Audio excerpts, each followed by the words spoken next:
Well, welcome back to Chosen Generation. Thank you for tuning in to this premiere. If you're watching this while it is premiering, you'll get to hear some bonus stuff in the comments section, as always. And if you're not watching this while it's premiering, thank you again for watching.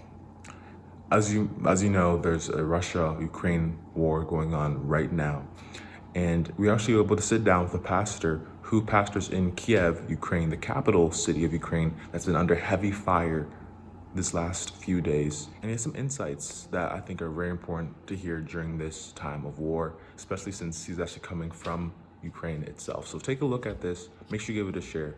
Let's go right into this video.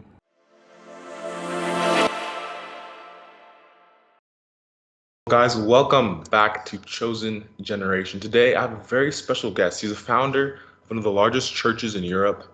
He's the senior pastor as well. His name is Dr. Sunday Adelaja. Thank you for joining me today. My pleasure, Chuchu.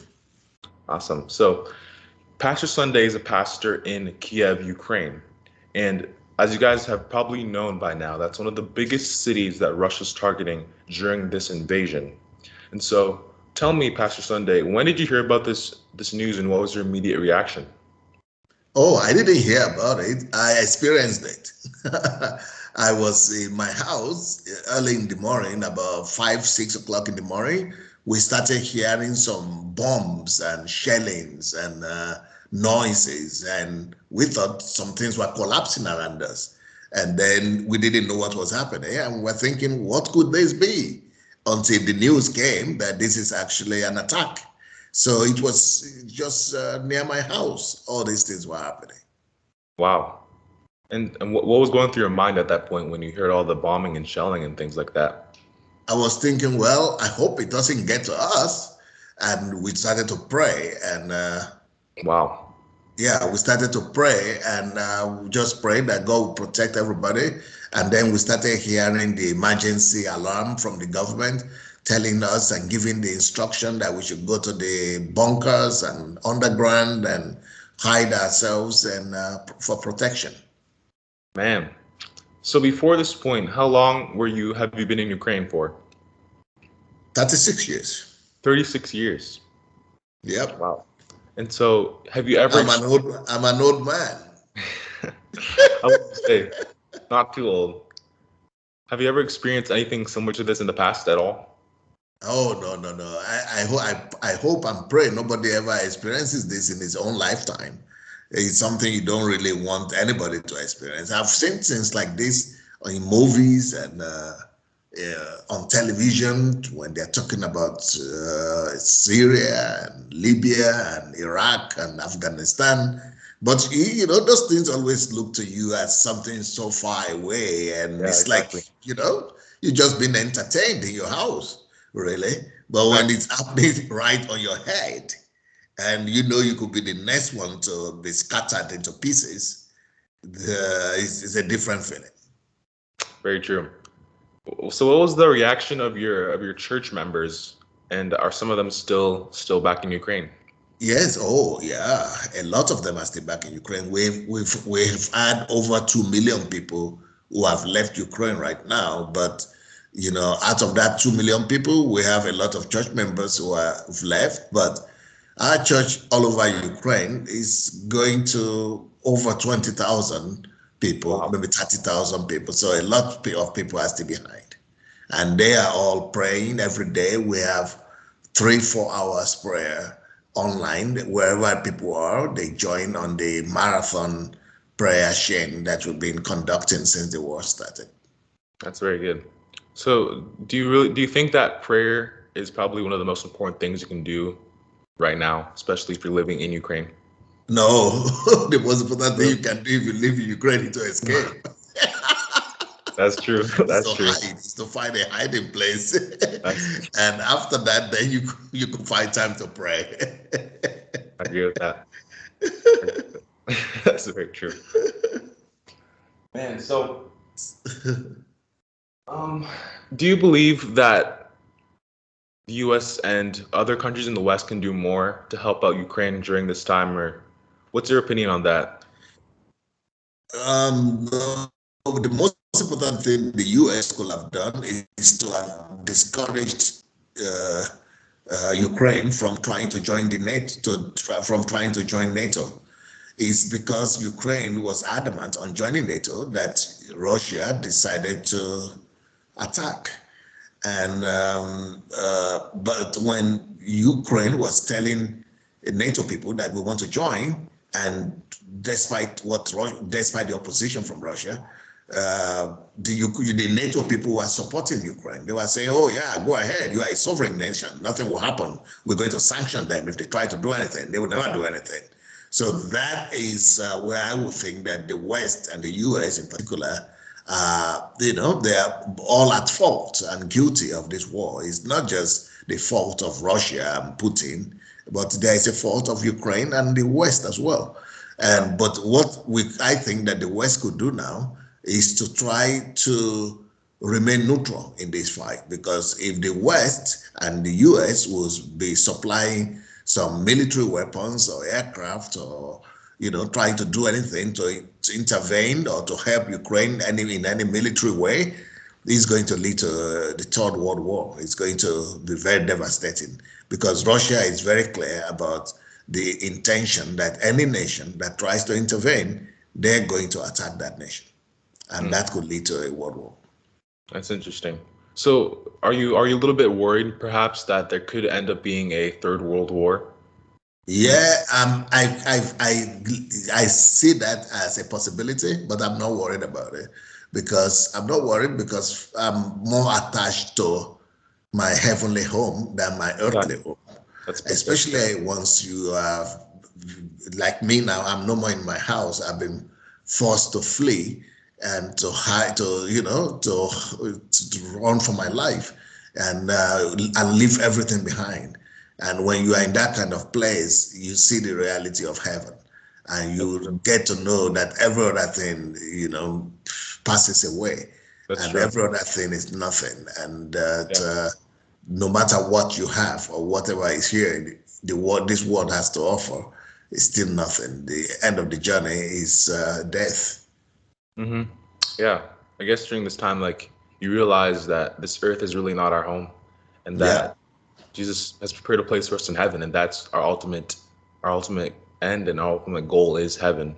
So that's good. That's very powerful. Yeah. Do you believe that Christians in Ukraine are probably much more secure and much more have at peace than those that do not have Christ in their lives?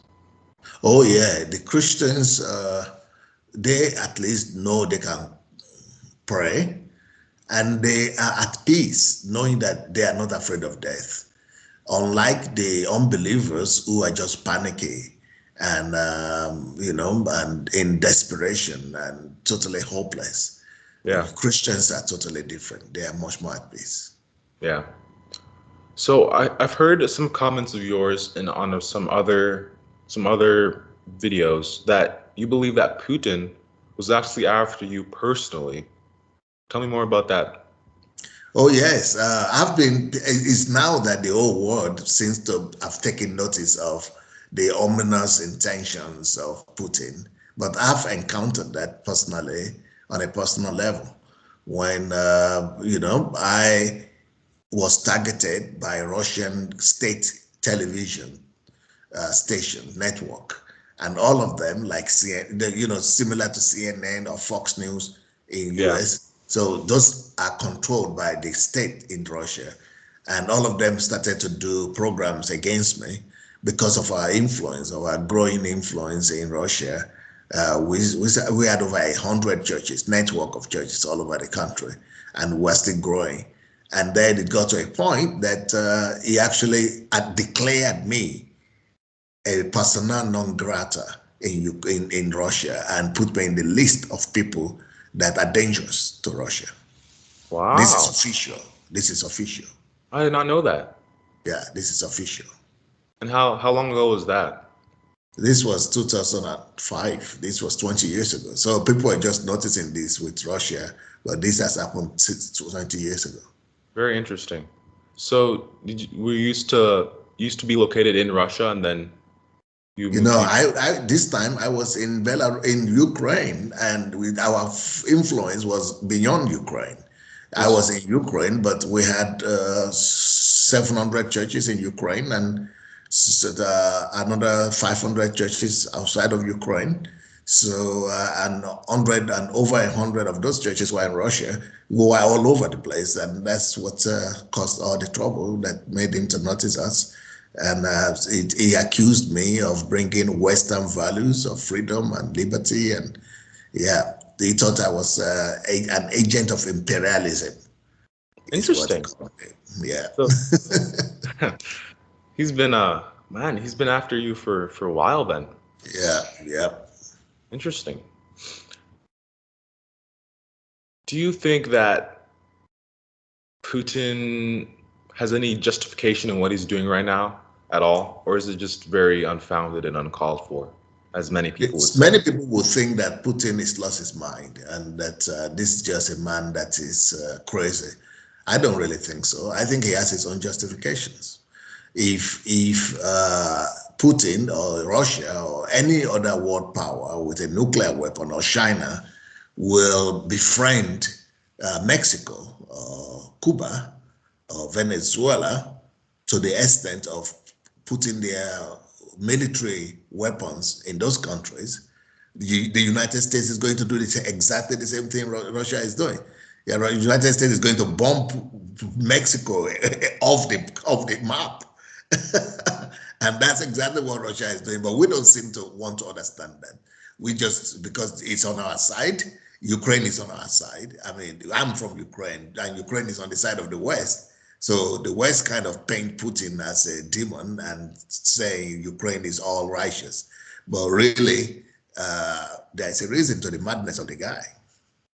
That's true. I guess, yeah, you have to realize, I mean, as much as Ukraine, right now is going through a very difficult time, there are some issues with both sides of the war, I guess. And so, yeah, that's something a lot of people don't think about. So, with regard to your church, are you still conducting church services somehow, or how's that Only working out? online. Online, Right yeah. now, people cannot even walk in the streets. No transportation, no internet, no light, no water, no gas. People just, unless you can find internet, and for the few of them who can find internet, then we meet online. Man, yeah, 'cause a lot of the videos I've seen are pretty graphic, pretty sad. A lot of children and stuff even being killed. From what you've seen, how bad is it in Ukraine? It's so bad that I feel it myself because after I escaped from my house and all the people, we had about 15 people or 25 people hiding in my house. But after we had to evacuate everybody because some of these things were hitting my house too. So I have pictures of my house on social media, on Facebook, that the damages that have been inflicted on my house personally. So Wow, this is real. it's real. It's real. So if you could give a message to the American people, especially specifically American Christians, what would you tell them to do to take actual action to help out people in Ukraine? I think if Americans should open their arms to receive the fleeing Ukrainian people, either they're Christians or unbelievers, especially the unbelievers. It's an opportunity for the church worldwide and for the American church to show the love of Christ to these people. And these people are at a stage right now where they're so desperate and they're so hopeful. They've lost all hope, and they're in a place where they're ready to receive anything you tell them, especially if you first embrace them with the touch of love. When they see genuine Christian love, they'll be able to know that it's another side to life than the destruction that they're coming from. Yeah, it's very powerful. Like during this time, these people are so hopeless and such in pain.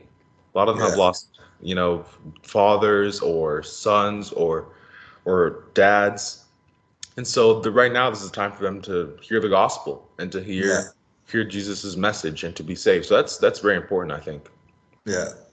Because they are very vulnerable right now. So they are much more open to receiving than ever before.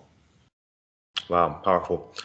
Before we have to finish up here, is there anything else you'd like to say to the people who are watching this? Yes, I would like to tell people who are watching here not to demonize any side of the conflict. I don't want people to come out like I see people, a lot of people calling Russia and Putin names and demonizing them and things like that. Everybody have their own truth. There is a truth on the side of everybody, their own eyes, why they do what they do. I just want us to pray both for Russia and Ukraine, pray for Putin and the rest of the world leaders, that God will give them the wisdom to be able to take the right decisions. That's powerful, yeah. Because, as Christians, we're called to love our enemies. Yeah. Putin. But sometimes when you look at what Christians are writing, it's like that portion of the Bible is thrown away. It's like it's no more there. Yeah. That's true. Some of the Christians, they say, "Oh, love your neighbor as yourself," and then suddenly they're putting on things on Twitter that I can't even read out loud because it's so profane. So that's very true. That's very true. Well, thank you so much for joining me, Pastor Sunday. I've enjoyed it. I've enjoyed it so much. Guys, if you want to check out Pastor Sunday, I'm going to link his blog in our description and his social media Facebook page as well. Make sure you guys pray for him and his church. Pray for Ukraine as a whole, and pray for Russia too. Like he just said, they need Jesus just as much as the Ukrainians do. So, guys, thank you for watching, and thank you, Pastor Sunday, for joining me. Thank you. Thank you so much for having me. Blessings. I'll see you guys next time. God bless.